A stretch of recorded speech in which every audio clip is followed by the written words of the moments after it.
जय श्रीराम। ओम आंजनेयाय विद्महे మహాబలాయ ధీమహి తన్న కపి ప్రచోదయాత్. ఇది శ్రీ ఆంజనేయ గాయత్రి మంత్రము.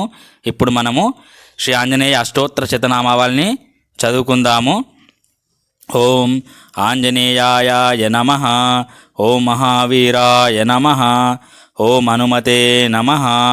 ఓం మారుతాత్మజాయ నమః. ఓం తత్వజ్ఞానప్రదాయ నమః. ఓం సీతాదేవి ముద్రాప్రదాయకాయ నమః. ఓం సర్వగ్రహ వినాశినే నమః. ఓం భీమసేన సహాయకృతే నమః. ఓం పరవిద్యా పరిహారాయ నమః. ఓం పరశౌర్య వినాశకాయ నమః. ఓం పరయంత్ర నిరాకర్త్రే నమః. ఓం పరమంత్ర ప్రభేదకాయ నమః. ఓం సర్వదుఃఖహరాయ నమః. ఓం సర్వలోకచారిణే నమః. ఓం మనోజవాయ నమః. ఓం పారిజాత ద్రుమూలస్థాయ నమః. ఓం సర్వబంధ విముక్త్రే నమః. ఓం రక్షో విధ్వంసకారకాయ నమః. ఓం సర్వయంత్రాత్మకాయ నమః. ఓం కపీశ్వరాయ నమః. ఓం మహాకాయాయ నమః. ఓం సర్వరోగహరాయ నమః. ఓం సర్వవిద్యా సంపత్ప్రదాయకాయ నమః. ఓం కపిసేనానాయకాయ నమః. ఓం భవిష్యచ్చతురానాయ నమః. ఓం కుమార బ్రహ్మచారిణే నమః. ఓం రత్నకుండలదీప్తిమతే నమః. ఓం సంచలద్వాల సన్నద్ధలంబ మానసికోజ్వలాయ నమః. ఓం మహాబల పరాక్రమాయ నమః. ఓం కారాగృహ విముక్త్రే నమః. ఓం కారాగృహ విముక్త్రే నమః. ఓం శృంఖలాబంధమోచకాయ నమః. ఓం సాగరోత్తరకాయ నమః. ఓం ప్రాజ్ఞాయ నమః. ఓం రామదూతాయ నమః. ఓం ప్రతాపవతే నమః. ఓం వానరాయ నమః. ఓం లంకినీభంజనాయ నమః. ఓం శ్రీమతే నమః. ఓం సర్వమంత్రస్వరూపిణే నమః. ఓం సర్వతంత్రస్వరూపిణే నమః. ఓం గంధమాదన శైలస్థాయ నమః. ఓం లంకాపురావిదాహకాయ నమః. ఓం సుగ్రీవ సచివాయ నమః. ఓం ధీరాయ నమః. ఓం శూరాయ నమః. ఓం దైత్యకులాంతకాయ నమః. ఓం సురార్చితాయ నమః. ఓం మహాతేజసే నమః. ఓం ప్రభవే నమః. ఓం బలసిద్ధికరాయ నమః. ఓం కేసరీసుతాయ నమః. ఓం సీతాశోకనివారకాయ నమః. ఓం అంజనాగర్భసంభూతాయ నమః. ఓం బాలార్కసదృశ అననాయ నమః.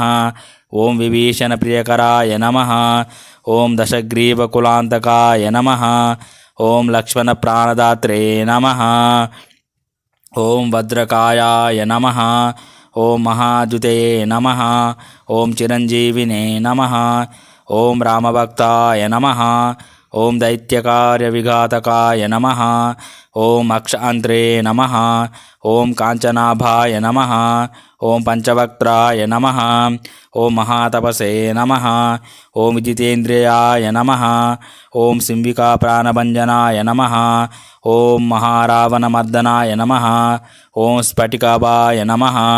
ఓం వాగదీశాయ నమః. ఓం నవవాకృతి పండితాయ నమః. ఓం చతుర్భావే నమః. ఓం దీనబంధవే నమః. ఓం మహాత్మనే నమః. ఓం భక్తవత్సలాయ నమః. ఓం రామచూడామణిప్రదాయ నమః. ఓం కామరూపిణే నమః. ఓం పింగళాక్షాయ నమః. ఓం వార్ధిమైనాకపూజితాయ నమః. ఓం కబలీకృతమార్తాండమండలాయ నమః. ఓం దాంతాయ నమః. ఓం శాంతాయ నమః. ఓం ప్రసన్నాత్మనే నమః. ఓం శతకంఠమదాపారుదే నమః. ఓం యోగినే నమః. ఓం రామకథాలోలాయ నమః. ఓం సీతాన్వేషణ పండితాయ నమః. ఓం భద్రదంష్ట్రాయ నమః. ఓం భద్రణకాయ నమః. ఓం రుద్రవీర్య సముద్భవాయ నమః. ఓం సంజీవన నగాహర్త్రే నమః. ఓం శుచయే నమః. ఓం వాగ్మినే నమః. ఓం దృఢవ్రతాయ నమః.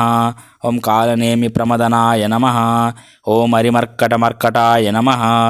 ఓం ఇంద్రజిత్ ఓం ఇంద్రజిత్ ప్రహితామోఘ నమః. ఓం బ్రహ్మాస్త్ర నమః. ఓం వినివారకాయ నమః. ఓం పార్థధ్వజాగ్రసంవాసినే నమః. ఓం శరపంజరభేదకాయ నమః. ఓం దశబాహవే నమః. ఓం లోకపూజ్యాయ నమః. ఓం జాంబవతి ప్రతీతివర్ధనాయ నమః. ఓం సీతాసమేత శ్రీరామ నమః. ఓం పాదసేవాధురంధరాయ నమః. ఓం శాంతి శాంతి శాంతి. హరి ఓం తత్సత్. శ్రీరామకృష్ణార్పణమస్తు. ఈ మంత్రాలు చాలా శక్తివంతమైన మంత్రాలు. భూతాలు, ప్రేతాలు, మన క్షుద్ర పూజలు, ఏమైనా చిన్న చిన్న మూఢనమ్మకాలు ఉంటే అన్నీ, దయ్యాలన్నీ, ఆ మూఢనమ్మకాలు ఏమైనా ఉంటే ఇవన్నీ పారిపోతాయి మనసులో నుంచి, ఇంట్లో నుంచి ఈ ఆంజనేయ మంత్రాలు చదివితే.